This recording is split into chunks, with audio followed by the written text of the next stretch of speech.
সুস্থভাবে বেঁচে থাকতে হলে একজন প্রাপ্তবয়স্ক মানুষের প্রতিদিন 60 গ্রাম প্রোটিনের প্রয়োজন হয়ে থাকে। প্রোটিন আমাদের দেহের ক্ষয়পূরণ করে আর আমাদের দেহ গঠন করে থাকে। প্রোটিনের উৎকৃষ্ট উৎস হচ্ছে মাছ, মাংস, ডিম আর দুধ। আজকের আলোচ্য বিষয় হচ্ছে সয়াবিনের উপকারিতা এবং অপকারিতা। সয়াবিন এটি একটি উদ্ভিজ প্রোটিন। এটি সম্পূর্ণভাবে নিরামিষ, কিন্তু পুষ্টিতে ভরপুর, প্রোটিনে ভরপুর। সয়া প্রোটিন এমন একটি প্রোটিন যার 9টি প্রয়োজনীয় অ্যামিনো অ্যাসিড রয়েছে, যা অন্যান্য উদ্ভিদ প্রোটিনের চেয়ে অনেকটাই বেশি।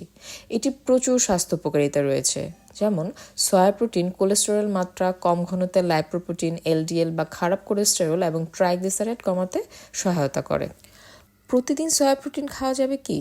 অবশ্যই। সয়া হলো এমন একটি পুষ্টিকর খাবার যা নিরাপদে সপ্তাহে বেশ কয়েকবার খাওয়া যেতে পারে, এবং আপনি বিশেষ করে যখন লাল এবং প্রক্রিয়াজাত মাংসের বিকল্প হিসেবে কিছু চাচ্ছেন, তো সয়া প্রোটিনের কিন্তু আসলে তুলনাই হয় না। অনেকেরই প্রশ্ন থাকতে পারে, সয়া প্রোটিন কি মাংসের প্রোটিনের মতোই ভালো?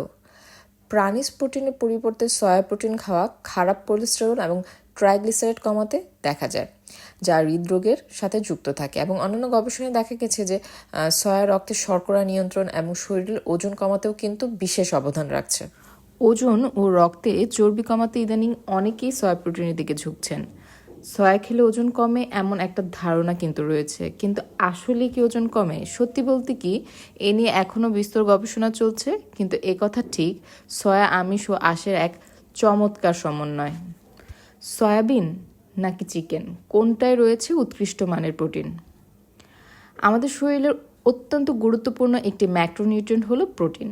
এই উপাদানটি পেশি গঠন থেকে শুরু করে বিভিন্ন হরমোন তৈরি করে, ইমিউনিটিকেও কিন্তু চাঙ্গা রাখা সহ একাধিক জরুরি কাজে এক হাতে সামলায়। তাই এই প্রোটিনের ঘাটতি মেটাতে কিন্তু সয়া প্রোটিন আমাদের জন্য উল্লেখযোগ্য। আমাদের দেহে প্রোটিনের চাহিদা হলো প্রতি গ্রাম ওজন পিছু 1 গ্রাম, অর্থাৎ কোনো ব্যক্তির ওজন যদি 60 কেজি হয় তাহলে তার দৈনিক প্রোটিনের চাহিদা হবে 60 গ্রাম।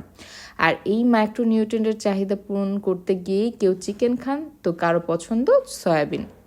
কিন্তু প্রশ্ন হলো, এই দুই ধরনের প্রোটিন সোর্সের মধ্যে কোনটা বেশি উপকারী? আমাদের শরীরের অত্যন্ত গুরুত্বপূর্ণ একটি ম্যাক্রোনিউট্রিয়েন্ট হলো প্রোটিন।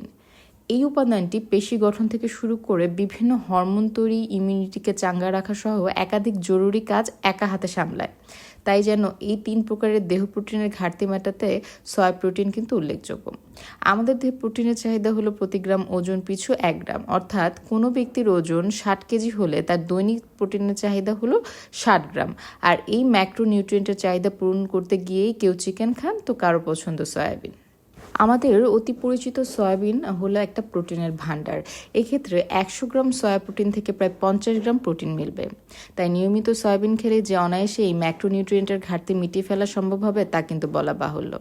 তো সবাই ভালো থাকুন, সুস্থ থাকুন। আজকে আমার ভিডিওটি এই পর্যন্তই। আবার নতুন একটি ভিডিও নিয়ে খুব শীঘ্রই হাজির হব। আল্লাহ হাফেজ।